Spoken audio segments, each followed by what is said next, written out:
ceux qui sont en haut, à partir, on va dire, à partir du phénomène où vous commencez à être patron et commencez à accumuler un peu d'argent, vous devenez, vous devenez comme, vous devenez sur les échelons de la pyramide déjà quelqu'un qui commence à s'asseoir sur les autres.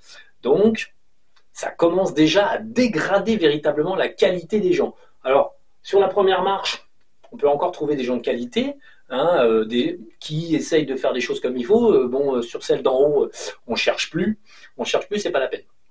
L'argent génère directement, en fait, la nécessité d'en avoir plus, l'envie d'étaler. Il est, en fait, en créant l'argent, en fait, la base des Illuminati, le temple du serpent, il y a des milliers d'années, savait très bien que ça permettrait aux gens, en fait, de se comparer et de, bien sûr, toujours amoindrir la valeur d'une autre personne à travers la valeur. Est-ce qu'un moine sans argent, avec sa robe et son bol, vaut quelque chose au jour d'aujourd'hui? Non, non, il n'a pas d'argent. Il ne représente rien, c'est un pauvre con avec un bol. Donc, il n'est personne. De ce fait, on n'ira pas demander au moine comment faire tourner le monde. Pourtant, lui, il sait. En gros, le petit gars avec son bol, il connaît tout un tas de vérités parce que toute sa vie, il a mendié, toute sa vie, il a compris tout un tas de choses qu'en fait, une société moderne ne peut pas comprendre puisqu'il y a l'argent. L'argent qui bloque véritablement la compréhension et qui verrouille l'avenir. Aujourd'hui, le monde va continuer de tourner sur le phénomène d'enrichissement personnel. Tout le monde va courir après sa monnaie. Évidemment, comme vous avez de l'argent, vous devez payer tout un tas de choses. Et en fait, plus vous payez, plus vous apercevez qu'il vous faut de l'argent. Donc il faut toujours courir derrière plus d'argent pour pouvoir payer plus, pour pouvoir s'acheter plus, et ensuite posséder, posséder, posséder. Si vous réfléchissez bien, chez vous, si vous regardez ce que vous utilisez en usuel, l'usuel quotidien réel, ce qui vous sert pour votre propre vie classique. Vous vous rendrez compte que 90% des objets que vous avez dans votre maison, vous n'en servez pas. Pourquoi? C'est de la déco, c'est de l'argent, c'est des choses qu'on cumule. L'argent a donné la possession.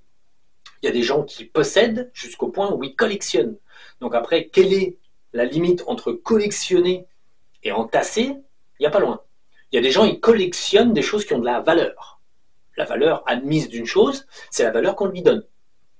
Et c'est pareil pour l'argent. En fait, il y a des gens qui collectionnent des petites boîtes de cigarettes, d'allumettes, ça n'a pas de valeur, et tout d'un coup, ça a de la valeur, parce qu'il y a la boîte d'allumettes de 1912 qui est marquée trou du cul derrière. Donc, ça devient, en fait, chaque chose que l'humain fait se teinte en argent, se teinte en profit. Quelqu'un a oublié les cartes Pokémon, machin truc, qui n'est pas imprimé derrière, patati patata, c'est 15 000 $. Les choses ont de la valeur. Pourquoi? Parce qu'il y en a moins. C'est complètement stupide. En fait, à chaque fois, en fait, chaque fois que quelqu'un produit quelque chose, 10 ans, 15 ans plus tard, ça a soi-disant de la valeur. Qui a décidé ça? Pierre, Paul, Jacques, le système. Le système. C'est vieux, c'est rare, c'est cher. C'est ridicule. Mais c'est comme ça. En fait, pourquoi? Parce que l'humain, commence pas. Il a fini, on va dire, d'être complètement taré. La matérialité ronge l'esprit des humains. Combien de personnes effectuent des tâches toute leur vie juste pour pouvoir entasser plus? Plus d'argent, plus de matériel, plus de matériaux, plus. Combien de personnes entassent des biens chez eux de façon maladive? Et c'est la maladie du matérialisme, la maladie de l'empilement. Pourquoi? La valeur, ça vaut. Les gens psychotes sont complètement dévorés par le bien. Maintenant, il faut regarder le futur. Dans le futur, vous avez un monde qui s'écroule. Demain, l'argent ne vaudra rien. Pourquoi? Parce qu'il n'y aura plus rien à vendre, plus rien à acheter. Tout vaudra tout, rien vaudra rien. C'est-à-dire que, comme la première préoccupation d'un être qui perd tout, et on peut le constater dans les petites catastrophes naturelles dans ce moment, qu'est-ce qui est important à la fin d'une journée catastrophique? Ou par exemple, une coulée de boue a emmené la maison. Quelle est votre première préoccupation? À un moment donné, vous avez soif, vous avez faim. Qu'est-ce qui est important? Manger, boire. Et Quand il n'y a pas de magasin parce qu'il a été emporté par les flots, bah, vous vous tournez vers ceux qui n'ont pas été emportés par les flots. En fait, on en est toujours là. À un moment donné, l'humain, quand il aura tout perdu, il n'aura plus qu'à se tourner vers les humains et vers ce qui reste, en fait. Et c'est là où l'argent ne vaudra plus rien. C'est-à-dire que quelqu'un avec une liasse de billets, qu'est-ce qui va se payer dans un monde qui a juste faim et qui a juste soif? Qui va payer quoi? Quelqu'un va prendre l'argent, va donner quelque chose en échange d'une hypothétique valeur de quelque chose. Oui, peut-être certains, parce qu'ils en auront beaucoup. Ils vont peut-être essayer de vendre, mais ensuite ils réfléchiront à ce qu'ils ont dans la main. Ils auront troqué des patates, ils auront troqué des victuailles contre du papier, des piécettes. Mais qu'est-ce qu'ils vont en faire?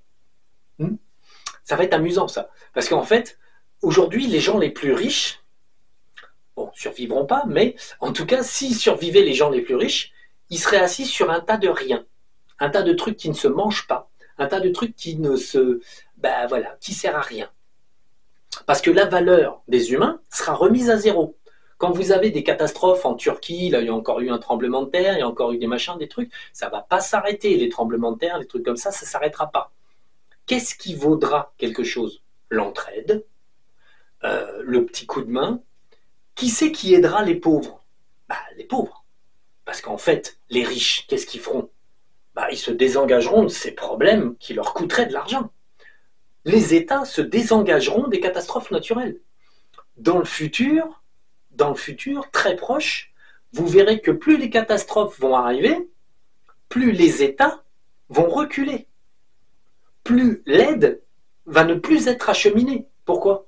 Bah, parce que ça coûte de l'argent. Puis c'est pour le peuple, on n'en a rien à foutre. Vous allez voir que le cynisme d'État, le cynisme des États, va augmenter proportionnellement. Parce qu'en fait, potentiellement, il faudrait que l'armée, les gendarmes et tout le système d'un État se mettent au secours de la population. Ceci étant dit, ça ferait dépenser de l'argent. Ça coûterait de l'argent. Et en fait, de ce fait, l'argent qui a été volé pendant des centaines d'années à tous ces pauvres, quelque part, servirait à les sauver. Déjà qu'on a tendance à ne pas prévenir quand une catastrophe naturelle arrive, parce qu'on n'en a rien à foutre des pauvres qui meurent, où est-ce qu'un État va trouver intéressant à un moment donné, face à beaucoup de problèmes climatiques, problèmes géologiques, problèmes en tout genre, d'aller aider la caste de ceux qui coûtent plutôt qu'ils rapportent? Ben non. La dernière fois, c'était en Italie ou en Espagne. Là, il y a eu un fleuve qui a débordé, il a tout gommé sur son passage. Les autorités n'ont pas prévenu. Pourquoi? Ben, ça coûte pas de perdre des pauvres. C'est pas grave. Et en fait, vous allez pouvoir constater au fur et à mesure du temps qui va passer qu'en fait, plus ou moins, au fur et à mesure, au début, l'État va faire semblant, les États vont faire semblant d'aller aider la population, et puis quand ça va être un peu sur tous les fronts, puis que ça va être un petit peu tout le temps, l'État il va dire alors là, là c'est loin, ah puis avec des pauvres, ah non non, bon, on n'y va pas. Bon, si vous avez une catastrophe naturelle à Paris, on s'en occupe. Paris, centre, hein, enfin, attention, il y a des gens qui ont de l'argent quand même. Par contre, au plein milieu de n'importe où en France, vous verrez qu'au fur et à mesure, on va se désengager des processus et que quand une catastrophe naturelle arrive sur une commune, elle est un peu laissée à l'abandon. Ensuite, les assurances font mine de quelque chose, l'État fait mine d'autre chose, et au fur et à mesure, avec beaucoup moins d'hypocrisie, en Italie par exemple, quand il y a une catastrophe, en fait, la mafia se met dedans, et ensuite on expulse les gens, et ensuite les travaux sont pas faits, et puis ensuite on a récupéré l'argent, et puis hop, les gens, on les laisse tomber. Hein, ouais.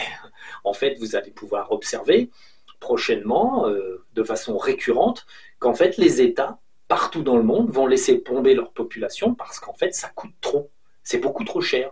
Les assurances vont arrêter de rembourser tout un tas de choses parce qu'en fait ça coûterait trop cher. D'ailleurs, si vous regardez vos contrats d'assurance, vous verrez que les catastrophes naturelles ne sont pas couvertes, hein, ouais, parce que bon, comme ils savent que ça arrive, ils s'extirpent un petit peu du problème.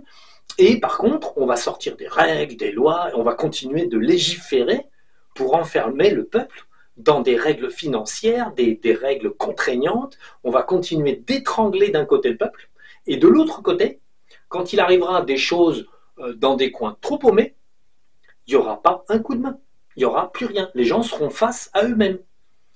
C'est ce qui vient. Bon, au début, ça va pas trop se voir parce que ça sera pas médiatisé. Les médias seront muselés comme d'habitude.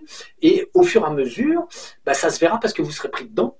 Donc en fait, vous verrez que tiens, ma cousine, elle habite en Haute-Savoie, il s'est passé ci, personne n'est venu l'aider, voilà, elle habite sur un tas de pierres maintenant. Tiens, il s'est passé ça, il s'est passé ça, puis maintenant, voilà. Pourquoi? Parce que tout est comme ça. Et en fait, ce qu'il faut voir, c'est que la société d'argent qui fonctionne, mais qui est de toute façon une société vouée à l'échec, parce que imaginez que cette société humaine, celle-là, doive continuer 50, 100 ans. Mais déjà, la dette, nous, en France, elle a commencé en 1973. Elle a 50 et quelques années, à peine. On est déjà sur un système où le goulet d'étranglement, il est total. C'est-à-dire que le pays est à genoux, financièrement, il produit énormément de richesses et il se retrouve étranglé. Donc imaginez cette société, allez, vous rajoutez 20 ans. Mais c'est impossible en fait. C'est juste impossible. C'est-à-dire qu'il faudrait qu'ils inventent des nouvelles règles, il faudrait qu'ils... Leur système financier, il faudrait continuer d'augmenter les prix pour continuer de siphonner l'argent dans les poches des gens. Mais en fait, la couche noire là, de ceux qui n'ont plus rien, à un moment donné, elle va arriver là. Et à un moment donné, il n'y aura plus personne pour travailler, parce que de toute façon, les travailleurs pauvres ne pourront plus travailler parce qu'ils sont préoccupés par leur pauvreté. En fait, oui, mettre en échec un pays, c'est ça. Étrangler un pays, c'est qu'à un moment donné, les ultra-pauvres ne cessent de croître, et en fait, votre richesse en exploitant les gens, sera plus possible. Parce que vous vous retrouverez dans un système où, en fait, il n'y a plus assez de personnes pour entretenir la machine à pognon. Donc, l'argent réellement, pour revenir à l'argent réellement vaut ce qu'on lui prête. Si vous, dans votre tête, vous dites « Ah oui, mais 1 euro, c'est beaucoup », bon, pour vous, 1 euro, c'est beaucoup. Pour un autre, 1 euro, c'est rien. Et pour un autre, 1 euro, il ne sait même pas ce que c'est trop petit. Il en va de même pour tout type de concept de valeur. Le principe, c'est toujours la valeur qu'on met dans quelque chose. Et en fait, il faudra que l'humanité fasse muter ses valeurs, c'est-à-dire qu'il va falloir que, par exemple, la valeur de s'aider les uns les autres, en fait, échanger des petites choses, faire en sorte de ne pas être des crevards les uns pour les autres, va devoir s'installer. Est-ce que ça s'installera vraiment dans des petits coins, peut-être ça marchera, mais véritablement, l'humanité va être devant une crise, et c'est une crise plutôt, je dirais, humaine, c'est-à-dire qu'elle devra choisir. L'humanité va devoir choisir, soit je continue à faire partie du système, j'alimente ce système, je crois au système, et je me fais promener, et ça c'est le gros de l'humanité qui continuera, et puis ensuite, les gens lucides, il va falloir qu'ils se préparent, en fait, se préparer à se dire, ouais, mais finalement l'argent, c'est rien. De ce fait, la valeur projetée de chaque chose n'est que factuelle et quotidienne. Et si on retire le système de l'argent, parce que si je vous coupe l'électricité demain, parce qu'il y a une éruption solaire, votre argent en banque, il vaut quoi? Si on ne peut pas redémarrer les centrales nucléaires parce que ça ne redémarre pas après certaines éruptions solaires, parce qu'en fait c'est capote, l'argent électronique que vous avez dans votre banque, il vaut quoi? Parce qu'aujourd'hui, la plupart des Français possèdent de l'argent électronique. Vous avez tous des banques et vous possédez de l'argent électronique. C'est pour ça qu'ils voudraient faire d'ailleurs le porte-monnaie électronique et virer le liquide pour pouvoir être sûr en fait, de posséder tout ce que vous avez vous. Donc c'est le principe de fond. Donc posséder, vérifier, fliquer, tout savoir sur vous, parce que dès que vous payez quelque chose, ils savent où vous êtes, ils sont trop contents. Ça c'est la maladie du pouvoir. Le pouvoir et l'argent sont intimement liés. Les Illuminati sont arrivés à un tel degré de conneries qu'ils veulent savoir où sont les gens, ce que font les gens. Ça leur sert à quelque chose? À rien. Strictement à rien. C'est ça le pire. C'est-à-dire qu'eux sont victimes de leur propre système. On espionne tout le monde, on sait ce que fait tout le monde, on a l'argent de tout le monde, et à la fin, on coupe l'électricité et on n'a plus rien. C'est con. En fait, je ferai une vidéo pour vous expliquer que quand on coupe l'électricité, on coupe beaucoup de choses. Et ça, c'est très embêtant pour l'humanité qui vient, puisqu'en fait, elle va se retrouver devant, bon, il n'y aura plus d'argent, donc on ne parlera plus de valeur, et tout d'un coup, on pourra redécouvrir la valeur d'un pauvre paysan dans un coin, qui sait traire les vaches, sans machine à traire, qui sait faire tout un tas de choses, sans argent, parce qu'en fait, lui, pauvre bougre, en fait, il a toujours fait avec les bouts de chandelle, les bouts de bois, les bouts de vache, et puis les bouts de mouton et les bouts d'herbe. Et en fait, celui-ci, il sera beaucoup plus équipé pour la suite que le pauvre con dans son appartement avec sa chaîne Hi-Fi, son appartement entièrement connecté, et quand il n'y a plus de jeu, l'appartement est complètement fermé, et même plus l'air pour respirer, et si les fenêtres sont électriques, il ne peut même pas les ouvrir, c'est con, hein. Donc, on verra véritablement les conséquences du 21e siècle et de l'ère moderne, puisqu'en fait, l'argent n'est qu'un détail, puisqu'en fait, c'est un système de valeurs, ceci dit, qui enferme tout le monde. Si vous vous posez la question, si demain, on devait stopper l'argent, qu'est-ce que vous perdriez? Vous perdriez beaucoup parce que vous y croyez, en fait. Vous croyez à l'argent. Petit détail sur l'argent. En fait, dans les différents pays, on dit qu'un dollar vaut presque un euro. Allez, l'euro vaut plus, un petit peu, on ne sait pas pourquoi. C'est comme ça.